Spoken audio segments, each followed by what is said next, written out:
So hello everyone, welcome to the selection classes. तो आज के हमारे द हिंदू में क्या क्या इंपॉर्टेंट न्यूज़ रही है। 19 अक्टूबर हमारी डेट रहेगी। तो हम स्टार्ट करते हैं इसमें। तो ये आज का हमारा इंडेक्स रहेगा, इसमें हम क्या क्या डिस्कस करने जा रहे हैं आज के। तो आज का जो एनालिसिस है ना, थोड़ा सा एक्सप्लेन तरीके से रहेगा। इसमें जो न्यूज़ है ना आज, वो है ना प्री प्लस मिस दोनों के लिए इंपॉर्टेंट है आज की न्यूज़। क्योंकि कहीं ना कहीं आपको आंसर राइटिंग में भी हेल्प करेगी, और जो इसमें से काफी ज्यादा टॉपिक है ना, उसमें मिलते जुलते क्वेश्चन आपके पहले मेंस में आ चुके हैं। तो आज का एनालिसिस थोड़ा आपके लिए मेंस पर्सपेक्टिव से ज्यादा इंपॉर्टेंट होगा। बाकी वन लाइनर और वन वर्ड और प्री के लिए जो इन्फॉर्मेशन होती है वो तो हम साथ साथ कवर करेंगे। ठीक है। पहले न्यूज अपनी रहेगी ग्रीन वॉशिंग। ग्रीन वॉशिंग जो गाइडलाइंस है वो आपकी रिसेंटली हुआ क्या है, जो आपका सीसीपी है ना, कंज्यूमर अथॉरिटी, उसने उन्होंने कुछ है ना ग्रीन वॉशिंग को लेकर कुछ गाइडलाइंस दी है। तो इसके लिए अकॉर्डिंग हम इसमें डिस्कस करेंगे तीन आपके डायमेंशन। पहले तो हम बात करेंगे कि सीसीपीए ने क्या तो गाइडलाइन दी है, देन हम देखेंगे सीसीपीए है क्या, अथॉरिटी है क्या, उसके फंक्शन क्या है, क्योंकि ये ऐसी बॉडी है, ये आपके एग्जाम के लिए इंपॉर्टेंट हो जाती है। देन हम डिस्कस करेंगे कि ग्रीन वॉशिंग बेसिकली होता क्या है, आपको बेसिक नॉलेज तो होनी चाहिए। देन उसके साथ साथ कौन कौन से और तरीके की वॉशिंग होती है वो भी हम डिस्कस करेंगे। देन अपनी सेकंड न्यूज रहेगी फोर्टिफिकेशन ऑफ राइस से रिलेटेड, कि अभी रिसेंटली द हिंदू में इसके लिए आर्टिकल आया था कि जो अपनी सेंटर है उसने उसको दे दिया परमिशन कि that is good for health. तो इसमें बात करेंगे फोर्टिफिकेशन होता क्या है बेसिकली, और राइस में हम क्या कौन कौन से मिनरल ऐड करने जा रहे हैं, उसके एडवांटेजेस और डिसएडवांटेज हम दोनों डिस्कस करेंगे। देन आपका थर्ड न्यूज आएगी आपकी वेस्ट नाइल वायरस। तो अभी ये कौन सा वायरस है, अभी ये न्यूज में काफी छाया हुआ है, क्योंकि इसके केसेस देखे जा रहे हैं आपके यूक्रेन जैसे कंट्री में, वहाँ पे मोर्टेलिटी भी हुई है, इसकी वजह से कुछ लोगों की जान भी चली गई है। तो हम डिस्कस करेंगे इसके बारे में, क्योंकि ऐसे क्वेश्चन आपके इंपॉर्टेंट हो जाते हैं डिसीज से रिलेटेड जो क्वेश्चन होते हैं। देन लास्ट अपना रहेगा नोबेल प्राइज। तो नोबेल प्राइज अभी बाकी तो मैंने आपसे डिस्कस कर ही लिए थे, इकोनॉमिक्स हमारा बचा हुआ था, तो इसको भी आज आप डिस्कस कर लेंगे, क्योंकि ऐसे क्वेश्चन इंपॉर्टेंट हो जाते हैं आपके लिए कि किसको दिया गया है पहली बात तो, और किस फील्ड में दिया गया है। तो हम चलो स्टार्ट करते हैं। तो आज की हमारी फर्स्ट न्यूज रहेगी। तो न्यूज कह दी है मैंने, ये जो आर्टिकल है आपका पीआईबी से उठाया है, पीआईबी की साइड से। ठीक है। इसमें न्यूज क्या थी कि जो आपका सीसीपी है ना, आपका जो सेंट्रल कंज्यूमर प्रोटेक्शन अथॉरिटी, उन्होंने है ना कुछ गाइडलाइन दिए ग्रीन वॉशिंग से लेके। कि ग्रीन वॉशिंग, पहले तो मैं आपको बेसिक आइडिया दे देता हूँ कि ग्रीन वॉशिंग होता क्या है। तो जब कोई कंपनी या ऑर्गेनाइजेशन अपने प्रोडक्ट को ऐसा थोड़ा सा इको फ्रेंडली बताकर प्रमोट करती है, बट एक्चुअली में वो नहीं निकलता है, वो एक झूठा दावा करती है अपनी इमेज को पॉजिटिव करने के लिए और अपना प्रोडक्ट बेचने के लिए, तो that is called green washing. तो ये झूठे दावे को विद द हेल्प ऑफ आपका इको फ्रेंडली बताकर बेचना है आपका ग्रीन वॉशिंग। ठीक है। तो इसके को लेके कुछ आपके गाइडलाइंस दी है सीसीपीए ने, वो हम डिस्कस करेंगे। तो ये आपकी कॉन्टेक्स्ट रहेगा 2024 में जो गाइडलाइन दी गई है। ठीक है, आप आर्टिकल देख सकते हैं। तो चलिए पहले आपको मैं बता देता हूँ कि क्या क्या गाइडलाइन दी है उन्होंने, क्या सीसीबीआई ने गाइडलाइन दी है। तो पहली बात तो वही उन्होंने बोला है कि जो भी कंपनी अपना आप मिसलीडिंग एडवर्टीजमेंट करती है ना अपने प्रोडक्ट को लेके, वो नहीं कर सकती। उसके लिए उनको अगर कुछ कर देती है तो उसके खिलाफ उनके ऊपर केस करा जा सकता है। तो इसके लिए सीसीपीआई ने अपना मैंडेट यूज करा है, अपना सू मोटो भी यूज करा, और मैंडेट मतलब जो पावर होती है इनके पास वो यूज करी है। ठीक है। देन सेकंड बात करिए कि इन्होंने अगर कोई मैन्युफैक्चर भी इसमें इन्वॉल्व है, या फिर कोई सर्विस प्रोवाइडर है या ट्रेड है, या फिर अगर कोई प्रोडक्ट और सर्विसेज सेक्टर से रिलेटेड कोई पर्सन है, वो भी अगर ऐसा कर रहा है तो उसके खिलाफ भी एक्शन लिया जा सकता है, अगर वो मिसलीडिंग अपने प्रोडक्ट को ऐसा ग्रीन वॉशिंग के थ्रू एडवर्टाइज कर रहा है तो। लास्ट अपना वही एडवर्टीजमेंट से रिलेटेड बात करी उन्होंने, गुड्स प्रोडक्ट और सर्विसिंग, कि अगर कोई एजेंसी भी, अगर कोई एडवर्टीजमेंट एजेंसी भी ऐसा कर रही है, तो पहले they have to firstly check कि प्रोडक्ट सही में एक्चुअली जो वो दिखाना चाह रहे हैं एडवर्टीजमेंट में अपने, वो है भी कि नहीं है। तो ठीक है। ये देन थोड़ा सा की फीचर की बात कर ले गाइडलाइंस की, तो पहली तो वही चीज बताई थी कि तो क्या है, ट्रांसपेरेंसी की बात होनी चाहिए उसमें, कि मतलब ट्रांसपेरेंटली उनको बताना है कि हमारे प्रोडक्ट में बेसिकली है क्या। आप झूठा ये नहीं बता सकते कि जैसे कि हमारा प्रोडक्ट CO2 एमिशन कम करता है, जो है वो सच बता दो, उसके नाम पे आप बेच नहीं सकते उस प्रोडक्ट को। जैसे एग्जांपल फॉर आप कार ले सकते हो, कोई कंपनी वो अपना कार बेच रही है ये बोल के कि हमारी जो कार है ना वो कंपैरेटिवली और कार से कम CO2 प्रोड्यूस करती है, तो आप उसको देख के जो भी कंज्यूमर है वो सोचेगा कि चलो मेरे इस प्रोडक्ट को लेने की वजह से एनवायरनमेंट में कुछ तो फायदा होगा। तो अगर वो एक्चुअली में नहीं कर रही है, तो उसी के बारे में बात है। तो उसमें ट्रांसपेरेंटली उस कंपनी को बताना पड़ेगा कि कितना वो प्रोड्यूस कर रही है। ठीक है, वो सब उसको जो अपने फीचर होते हैं इसमें एक्सप्लेन करना पड़ेगा। देन आपका मिसलीडिंग टर्म देखा होगा आपने काफी चीजों में, काफी प्रोडक्ट में जो कंपनी होती है वो अपने प्रोडक्ट को इको फ्रेंडली, ग्रीन या सस्टेनेबल बता के एंडोर्स करती है या बेचती है, ताकि कंज्यूमर होता है वो थोड़ा सा अट्रैक्ट होता है इन वर्ड्स को देख के आज के टाइम पे। ठीक है। देन आपका एडिक्वेट डिस्क्लोजर, जो आपकी प्रोडक्ट है ना उसके बारे में आपको है ना हर एक चीज बतानी है, मतलब जैसे आपकी जो इंग्रेडिएंट वाली इंफॉर्मेशन होती है वो सब भी आपको एक्चुअली में बतानी है उसमें है क्या। ठीक है, और जो क्लेम आप कर रहे हो उसका पीछे कोई बैकिंग भी होनी चाहिए। कोई आपका जो अगर रिसर्च कर रखी है या फिर कोई रिपोर्ट है तो वो आपको प्रूफ करनी है, अगर वो आप एंडोर्स कर रहे हो उसको उस तरीके से। ठीक है। देन नेक्स्ट हम थोड़ा सा मैं आपको बता देता हूँ कि ग्रीन वॉशिंग एक्चुअली में क्या होता है। ये आपको बेसिक डेफिनेशन और पता होनी चाहिए। जैसे ये सब ग्रीन वॉशिंग वाले टर्म है ना, आपके पीसीएस और आपके जो वन डे एग्जाम होते हैं ना उनके लिए इंपॉर्टेंट हो जाती है। यूपीएससी में तो थोड़ा इससे ऊपर चला गया है कि वो और ज्यादा पूछेगा, पर आपके जो पीसीएस और वन डे एग्जाम होते हैं उसके लिए इंपॉर्टेंट हो जाता है। ग्रीन वॉशिंग वाली टर्म होती क्या है? तो मैंने बेसिक तो आपको डेफिनेशन बताई दी थी, आप देख भी सकते हैं कि व्हेन कंपनीज मेक फॉल्स और exaggerate claims about how environmental friendly their products और practices are.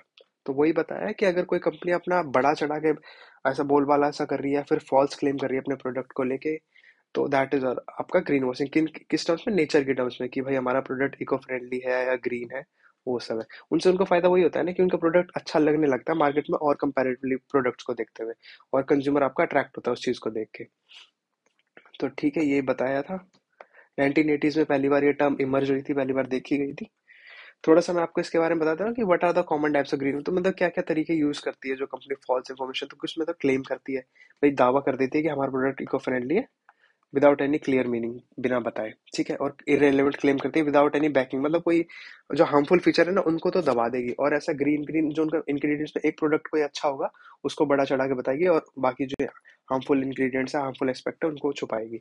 Label, false label मतलब झूठे लेबल, फेक सर्टिफिकेट प्रोड्यूस कर देगी कि हमारे जो प्रोडक्ट है उसने इस टेस्ट को पास कर लिया तो उसका ये सर्टिफिकेट, बट वो एक्चुअली में नकली निकलता है। ऐसा आप कुछ महीनों पहले या कुछ साल पहले वॉक्सवैगन जो अपनी कार मैन्युफैक्चरिंग कंपनी, उन्होंने भी सेम चीज करी थी। अपना जो ऐसा डिफेक्टेड डिवाइस लगा के वो दिखा रहा था कि हमारा प्रोडक्ट है जो इतना CO2 एमिशन करता है, बट एक्चुअली में वो नहीं कर रहा था, उल्टा ज्यादा कर रहा था। जो परमिशन लिमिट है उससे कम तो छोड़ो। देन आपका इससे यही है कि जैसे, हाँ, एक लास्ट चीज और रहती है कि जैसे अपने प्रोडक्ट को है ना थोड़ा ग्रीन ब्रांडिंग करना, कि ग्रीन तरीके से दिखाना, कि उसके पैकेजिंग पे ग्रीन कलर ज्यादा यूज करना ताकि उससे नेचर प्रमोट हो, थोड़ा सा नेचर की पिक्स लगा देना। दैट शोज आपका मिसलीडिंग है अगर वो सही में एक्चुअली में नहीं है वो प्रोडक्ट तो। एग्जाम्पल मैंने इन्होंने बता रखा है कार्स और फैशन का एग्जाम्पल लेकर, कार का मैंने बता ही दिया आपको कि हम इको फ्रेंडली और हाइब्रिड के नाम पे उन्हें बेचते हैं, बट एक्चुअली में वो नहीं होते। एक्चुअली में they are creating the same pollution जो बाकी कर रहे हैं। और फैशन के नाम पे कुछ कंपनीज आपने देखी होगी, वो अपने प्रोडक्ट वजह से, कुछ कंपनीज है जो एक्चुअली में लेदर यूज करती है। आपका क्रोकोडाइल लेदर है, नाम नहीं लेना चाहूंगा, लेदर है, आपके बफेलो लेदर है, वो सब यूज करती है। बट अब क्या हुआ है कि लोग थोड़ा सा इस चीज को हटने लगे हैं, तो वो अब कैसे अपने आप को इको फ्रेंडली प्रमोट करना चालू कर दिया उन्होंने, कि हम इसमें बैगस यूज कर रहे हैं, शुगर केन का जो वेस्ट ओवर लेफ्ट होता है उसको यूज करते हैं। तो एक्चुअली में नहीं कर रहे हैं वो सब, अभी भी वहीं पे जो थे वो यूज कर रहे थे। ठीक है। ये बता रखा है, making a small line of sustainable cloth bulk remain harmful. ठीक है, देख सकते हैं आप। नेक्स्ट चीज मैं आपको जैसे, अब ग्रीन वॉशिंग तो बता ही दी कि ग्रीन वॉशिंग में तो आप समझ ही गए होंगे कि नेचर से रिलेटेड किसी चीज को फॉल्स दावे करना आपका। ठीक है। बट इसके साथ साथ कुछ थोड़े से तीन चार और हो जाते हैं, वो आपको थोड़ा सा अंडरस्टैंडिंग होनी चाहिए, आ सकता है आपका एग्जाम में। तो इसमें पहला आ जाता है आपका ब्लू वाला। ब्लू वॉशिंग क्या होता है? ब्लू वॉशिंग में एक्चुअली क्या होता है कि ना, आप अपने प्रोडक्ट को या आप अपनी जो भी कंपनी है उसको एसोसिएट करने लग जाते हो विद द ऑर्गेनाइजेशन, कौन सी? UN, United nation. ठीक है। उससे होता है क्या है कि एक है ना, आप एथिकल इमेज क्रिएट करने की कोशिश करते हो अपनी कंपनी के बारे में, एथिकली और सोशली रिस्पॉन्सिबल। ठीक है, आप समझ गए। देन आपका फर्स्ट तो ग्रीन होएगा, सेकंड आपका ब्लू होगा। थर्ड अपन बात करते हैं पिंक पे। पिंक में क्या होता है कि आप अपने कंपनी को ये दावा, मतलब अपने कंपनी की ऐसी इमेज क्रिएट कर रहे हो कि हमारी जो कंपनी है वो आपके LGBTQ को सपोर्ट करती है। ठीक है, ताकि थोड़ा सा जेंडर इक्वालिटी इन सब पे बात हो सके। फोर्थ आ जाता है आपका पर्पल वाला। पर्पल वाले में क्या होता है कि आप थोड़ा सा ना जेंडर इक्वालिटी और फेमिनिज्म की बात ज्यादा करते हो। ठीक है, ताकि आप अपने ना फीमेल कस्टमर को अट्रैक्ट कर सको इस चीज को लेकर। बट एक्चुअली में ऐसा कंपनी में आपके नहीं देखा जा रहा है, लेबर फोर्स भी नहीं है और जो आपके गाइडलाइन होती है वो तक फॉलो नहीं कर रहे हो आप। लास्ट आपका होता है ब्राउन। ब्राउन में क्या होता है कि आप सपोर्ट दिखा रहे हो रेशियल जस्टिस एंड डाइवर्सिटी का। ठीक है, ये चीज है, लास्ट ये हो जाती है। ठीक है, आपको पता होना चाहिए बेसिक अंडरस्टैंडिंग इन टर्म्स की। लास्ट में आपको बता देता हूँ कि ग्रीन वॉशिंग एक्चुअली में प्रॉब्लम कैसे है। ये तो सब तो चीजें, मतलब इससे क्या क्या प्रॉब्लम होती है जो भी आपकी बाकी कंज्यूमर होता है। तो फर्स्ट चीज तो आ जाती है आपकी कंज्यूमर कंफ्यूजन। कंज्यूमर है ना, वो जैसे दो प्रोडक्ट है, ए और बी, वो है ना कंफ्यूज हो जाएगा। एक कंपनी तो दिखाएगी कि भाई एक्चुअल में वो तो सही चीजें दिखाएगी कि मेरे प्रोडक्ट में ये चीज है, ये लाइक करते, और बी वाली क्या है सेम, दोनों के सेम इंग्रेडिएंट। बी वाली पर दिखाएगी नहीं, हमारी वाली है ना थोड़ी इको फ्रेंडली, हमने जो प्रोसेस यूज करा है ना वो इसमें है ना हार्मफुल केमिकल का यूज नहीं कर रहे। तो दैट इज, उससे कंफ्यूजन क्रिएट ही होता है आखिरी में कंज्यूमर का। सेकंड आपका होता है मार्केट इम्पैक्ट। इससे कहीं ना कहीं देखो इसकी प्रोडक्ट की सेल ज्यादा हो जाएगी ना ऐसे दिखाने से, तो वो इन अनफेयर प्रैक्टिसेस में काउंट होता है, ठीक है। लास्ट आपका होता है रेगुलेटरी इश्यूज। इसके वजह से क्या होता है कि जो कंपनीज है ना वो अकाउंटेबल, आप जैसे पर्सन है, कल को इसमें कुछ भी खोट पाया जाता है और फिर वो देखता है यार मैंने किस प्रोडक्ट का यूज कर लिया, उसकी वजह से कहीं ना कहीं इमेज ही खराब होती है ना इस प्रोडक्ट, पूरे प्रोडक्ट को लेके ही, ए और बी की बात नहीं है, ठीक है। देन हम क्या एज अ कंज्यूमर लेवल पे हम क्या कर सकते हैं टू फाइट ग्रीन वॉशिंग? तो एक तो वही है कि पहले तो एजुकेट करो कंज्यूमर को इस चीज से रिलेटेड कि ऐसा भी कुछ होता है, तो पहले आपको जो बेसिक उसके इंग्रेडिएंट इन्फॉर्मेशन है उस पर जाना चाहिए, ना कि उसकी पैकेजिंग वाली चीज पे जाना चाहिए, ठीक है। एक्चुअली में आपको उसके सर्टिफिकेट अगर प्रोड्यूस करवा सकते हो तो वो करवाओ। देन आपके रेगुलेशन की बात करें तो स्ट्रिक्ट रेगुलेशन होनी चाहिए। अगर कोई कंपनी फॉल्स क्लेम करती है और वो पकड़ी जाती है तो उसके खिलाफ स्ट्रिक्ट एक्शन लेने चाहिए। थर्ड आपका होता है कि थर्ड पार्टी सर्टिफिकेशन, कि किसी इंडिपेंडेंट चेक, जैसे कोई प्रोडक्ट है अगर वो ऐसा ऐसा बोल रहा है कि मेरे पास ये सर्टिफिकेट है, मैंने क्लेम है, तो आप किसी सी कंपनी को लेके आओ इसकी चेकिंग के लिए। तो एक इंडिपेंडेंट कंपनी होनी चाहिए, उसका इससे कोई लिंक नहीं होना चाहिए ए का सी से, ताकि वो अपना पूरा पूरा अच्छे से बता सके कि क्या आया है टेस्टिंग के थ्रू। लास्ट हम थोड़ा सा ना सीसीपी के बारे में जान लेते हैं, क्योंकि एक ऑर्गेनाइजेशन हमारे एग्जाम के लिए ना इंपॉर्टेंट हो जाती है। थोड़ा सा आप अंडरस्टैंडिंग ले लोगे तो well and good for the exam. तो पहली चीज आ जाती है कि एस्टैब्लिशमेंट, किसकी स्थापना कब हुई थी? तो ये हुई थी 2020 में। किसके एक्ट के थ्रू हुई थी? आपका सीपीए एक्ट था 2019 वाला, उसके थ्रू हुई थी। तो ये एक्ट के थ्रू बनी है तो आप समझिए होगी स्टैट्यूटरी बॉडी आपकी है, ठीक है। देन एम की बात करें तो वही है कि to fight for the right of consumer, और कोई अनफेयर ट्रेड प्रैक्टिसेस फॉलो हो रही है, या कोई फॉल्स इंफॉर्मेशन दे रहा है, या कोई मिसलीडिंग एडवर्टीजमेंट यूज कर रहा है, तो उसके लिए कंज्यूमर का ध्यान रखना, और कोई अगर उनको शोषित करने की कोशिश कर रहा है तो उनको प्रोटेक्ट करना उस चीज से। नोडल मिनिस्ट्री, ये आपका इंपॉर्टेंट, आप याद रखिए। नोडल मिनिस्ट्री हो जाती है आपकी ministry of consumer affairs, food and public distribution. Third अपना हो जाता है कंपोजिशन कौन सी है, मतलब किस किस से मिलके बनी है। तो इसमें तीन लोग हो जाते हैं आपके। पहला तो आपका चीफ कमिश्नर होता है और बाकी आपके कमिश्नर मेंबर्स होते हैं, ठीक है। लास्ट अपने पावर्स की, सॉरी, लास्ट अपन पावर्स की बात करें कि क्या क्या पावर है एज अ सीसीपी के पास। तो वही पहली चीज तो वही है कि to prevent the consumer from unfair trade practices. और ये कि सुमोटो एक्शन भी ले सकती है इन केस में अगर कोई क्लेम नहीं कर रहा है। सुमोटो एक्शन का मतलब होता है कि किसी है ना अपील की जरूरत नहीं है उसको, कोई कोई कंज्यूमर आके अपील करेगा तभी उस प्रोडक्ट के खिलाफ वो एक्शन ले सकती है, उसके लिए नहीं, वो जरूरी है। सुमोटो वो खुद से भी ले सकते हैं एक्शन अगर चाहे तो, ठीक है। वही सब है, आप देख सकते हैं। और कोई अगर अनफेयर ट्रेड प्रैक्टिसेस में पाया जाता है तो उसके खिलाफ पेनल्टी लगाए और उस कंपनी के खिलाफ स्ट्रिक्ट एक्शन ले। That is the responsibility of का सीसीपी, इन्वेस्टिगेटिंग एजेंसी का काम करती है एक। ये आपको कंज्यूमर राइट आपको पता होना चाहिए। आप देख सकते हैं right to safety, right to be inform, right to choose, ये सब आपको किसी भी प्रोडक्ट के बारे में आप पूछ सकते हैं, ये सब छह की छह चीजें। नेक्स्ट न्यूज, हाँ नेक्स्ट न्यूज आपकी, ये हिंदू में आर्टिकल आया था इसके लिए कि फोर्टिफिकेशन ऑफ राइस। तो फोर्टिफिकेशन ऑफ राइस से रिलेटेड ये आर्टिकल आया था कि सेंटर ने क्लेम कर दिया है कि जो आपका फोर्टिफाइड राइस होता है वो आपके कंजम्पशन के लिए, उसमें कोई ऐसा आपका हानिकारक नहीं है आपकी हेल्थ को लेके। तो हम थोड़ा सा बात कर लेते हैं कि फूड फोर्टिफिकेशन होता क्या है, राइस फोर्टिफिकेशन क्या है, पहले हम वो बात कर लेते हैं। तो फोर्टिफिकेशन आपका बेसिकली होता क्या है? It is the addition of आपका की विटामिन एंड मिनरल किसी भी ए प्रोडक्ट में। फूड ही मान लो, राइस मान लो, उसमें हम कुछ मिनरल्स और विटामिन एंड मिनरल्स ऐड कर दे ताकि उसकी न्यूट्रिशनल कंटेंट वैल्यू बढ़ जाए, तो वो आपका होता है फोर्टिफिकेशन। राइस फोर्टिफिकेशन हो गया, तो इसमें स्पेसिफिकली राइस को टारगेट करते हैं। होता है कि इसमें जो हम न्यूट्रिएंट डाल रहे हैं ना, हो सकता है वो हो पर कम अमाउंट में, और हो सकता है कि वो पूरे प्रोडक्ट में ना हो, तो वो भी आपका फूड फोर्टिफिकेशन होता है। तो फूड फोर्टिफिकेशन ऑफ राइस में क्या होता है, जैसे आपकी जो फूड मिनिस्ट्री है इसमें जो एडिशन करती है वो आपकी करती है। देखो जो आपका फोर्टिफाइड राइस होता है उसमें आयरन ऐड होता है, आपका फॉलिक एसिड होता है, विटामिन बी 12 होता है। तो ये अमाउंट बता रखा है कि 28 मिलीग्राम से लेकर 42 मिलीग्राम डाला हो सकता है उस फोर्टिफाइड राइस में। फॉलिक एसिड आपका 75 से लेकर 125 मिलीग्राम, और बी 12 आपका 0.75 से लेकर 1.2 माइक्रोग्राम। बाकी ये बता रखा है विटामिन ए हो सकता है, बी 1 हो सकता है, बी 2 बी 3, ये सब ऐड करा जाता है फोर्टिफाइड राइस में आपके।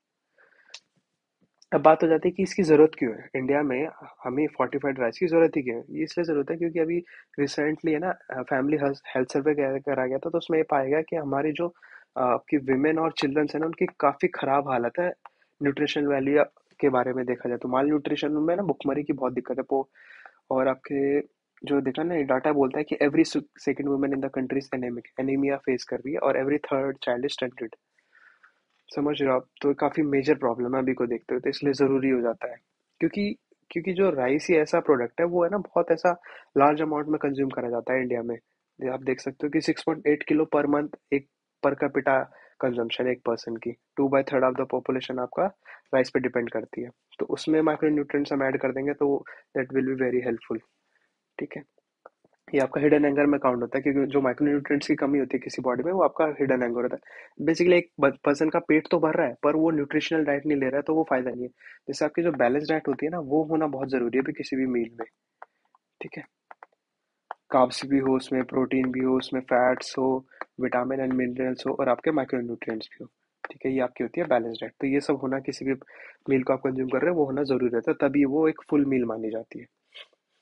थोड़ा सा ये बात कर लेते हैं कि what are the issues with fortification of rice. क्या प्रॉब्लम क्या है, क्यों अब तक भी इस पे विचार किया जा रहा था? तो रीजन ये है कि कहीं ना कुछ रिसर्च ऐसा बोलते हैं। रिसर्च के मामले में ये है, आपकी मेडिकल जर्नल है एक लेंसेट, एंड लेंसेट है, उसमें बोला गया है न्यूट्रिशन, क्लिनिकल न्यूट्रिशन जो रिपोर्ट आई थी उसके, उसमें बोला गया कि जो आपके एनीमिया और विटामिन ए की डेफिशिएंसी वाले लोग होते हैं ना, उसमें मतलब होया है कि उनको किसी कमी और कोई से माइक्रो न्यूट्रिएंट की होती है, कंज्यूम और कोई सा कर लेते हैं, उसकी वजह से ना वो बहुत ज्यादा बढ़ जाता है। तो उस कंडीशन को बोला जाता है आपके हाइपर विटामिन ओसिस। तो ये बता रखा है, is a condition of abnormally high storage level of vitamins which can lead to various symptoms such as over excitement, irritability और आपका इवन टॉक्सिसिटी। मतलब ज्यादा कंज्यूम कर रहे हो ना जितना, तो आपको नीड नहीं है बॉडी में, तो वो दैट विल बी हार्मफुल। उससे ये चीजें हो सकती है पर्सन में। वही हो जाता है कि भाई जो भी आपके न्यूट्रिएंट्स आप ले रहे हो ना, कभी भी सिर्फ कार्ब्स से काम नहीं चलेगा। कार्ब्स के साथ उसमें प्रोटीन भी होना चाहिए और थोड़े से फैट भी होना चाहिए। तो उसी के बारे में बताया कि don't work in isolation but need each other for optimal absorption. तो जो प्रोटीन होता है ना, वो भी आपके 12 अमीनो एसिड से मिलके बनता है। तो आपके जैसे दाल हो गया, दाल में आपके 6 हो गए, आइडिया दे रहा हूँ, और आपके चावल में होते हैं 6। तो तो आपका जो दाल चावल है ना, वही कंप्लीट मील माना जाता है फॉर द आपका ऑप्टिमल अब्जॉर्प्शन के मामले में। ठीक है। और आपको बता ही रखा है कि under nourishment in India is caused by serial based diets, low consumption of, हम सब्जियां ज़्यादा कंज्यूम नहीं करते। बेसिकली अपनी इंडिया के ना कार्ब्स बेस्ड डाइट ज़्यादा है, प्रोटीन काफ़ी कम होता है अपनी डाइट में। और यही बताया कि सिर्फ हाँ, एक रीज़न ये हो जाता है कि जो जो अकेला राइस है ना, वो भी सब सही नहीं कर देगा एट द, अगर आप नेशनल लेवल पे देखा जाए तो भाई जो आपका माल न्यूट्रिशन है, एनीमिया है, और आपका जो स्टंटिंग हो रही है बच्चों में, सिर्फ एक विटामिन या माइक्रो न्यूट्रिएंट्स की वजह से तो हो नहीं रही होगी। तो उसकी वजह से अगर राइस राइस से हो जाएगा क्या, वही बात बोली। तो वही सब बताया इन्होंने।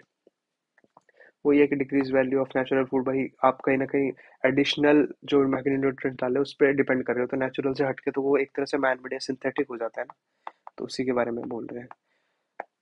तो ये बोल रहे हैं कि क्यों ना हम डाइटरी डाइवर्सिटी, मतलब सिर्फ एक राइस की बात करें, उसके साथ साथ हम कहीं ना कहीं जो आपके दूध वाले प्रोडक्ट होते हैं या फिर आपके पल्सेस होते हैं उनको ऐड ना कर ले, ताकि बैलेंस डाइट बन जाए। क्यों हम किसी एक्सटर्नल सोर्स का यूज ले, ताकि राइस फोर्टिफिकेशन टाइप जिसमें एक्स्ट्रा डाल रहे हो।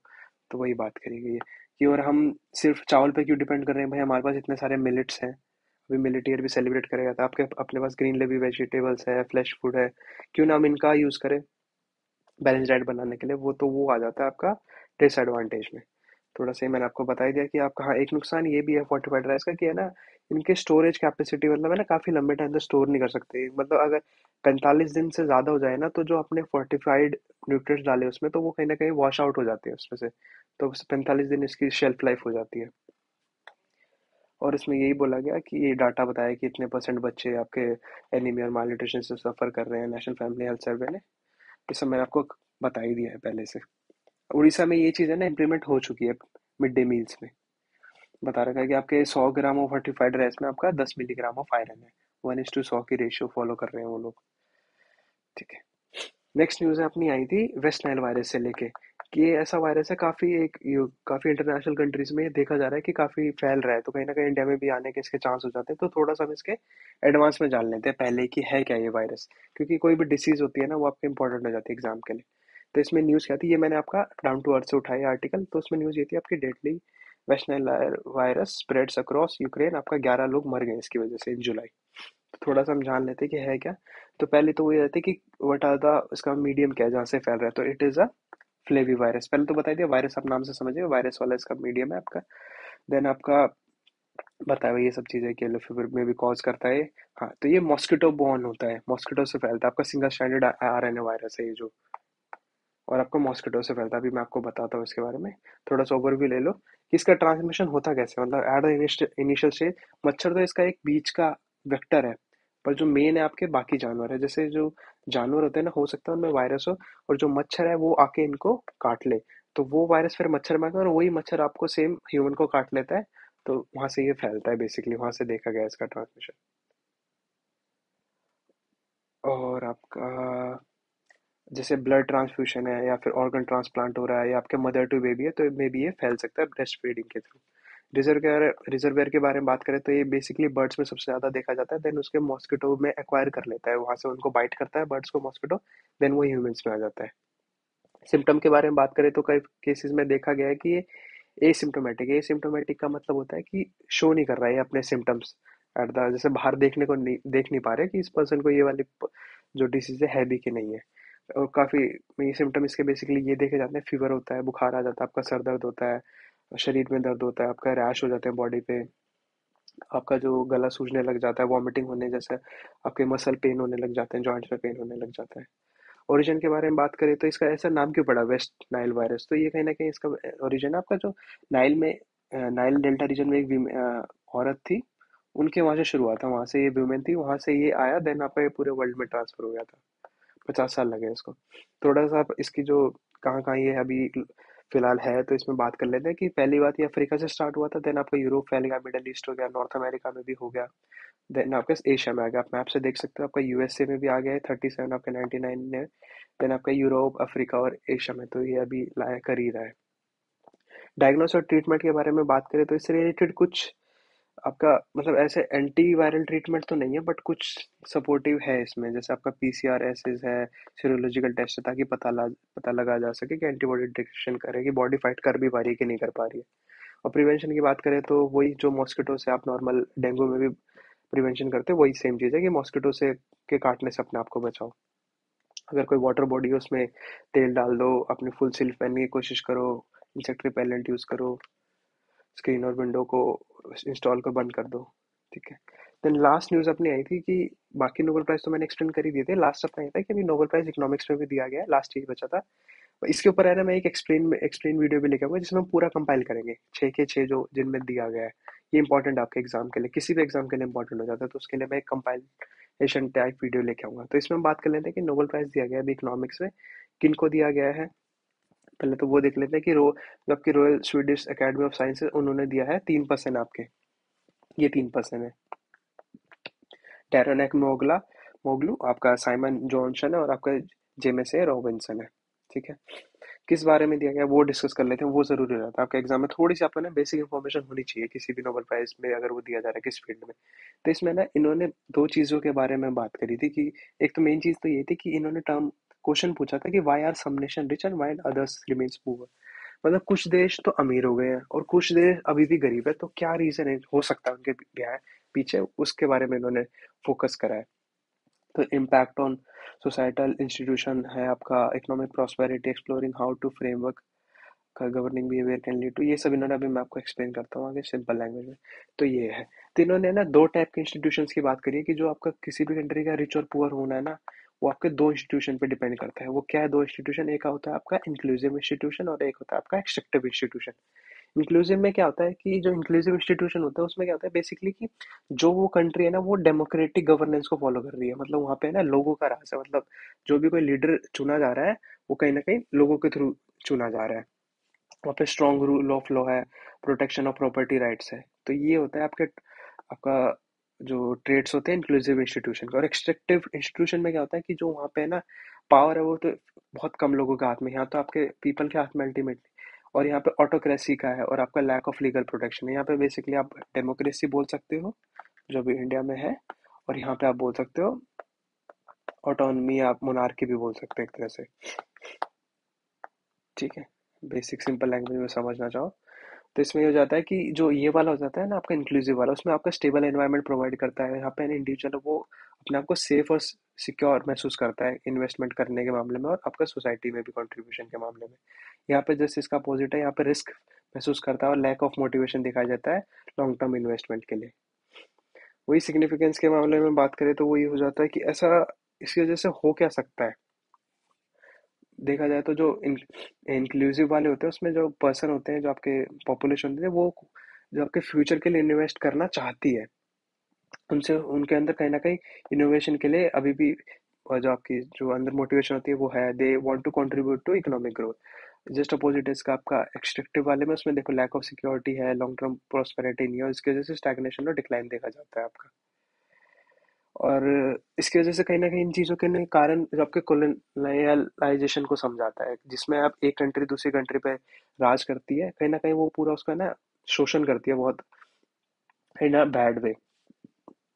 तो पॉलिटिकल और इकोनॉमिक सिस्टम कहीं न कहीं आपके कोलोनाइज़र्स पे डिपेंड करा है। अगर वो कंट्री किसी के अधीन रही है, तो काफ़ी चांसेस है कि वहाँ पर डेमोक्रेसी या तो नहीं रही होगी या फिर वो अभी बैड सिचुएशन में होगी। थोड़ा इंडिया पे भी इसका आपको सिग्निफिकेंस दिखता होगा, थोड़ा सा इम्पैक्ट।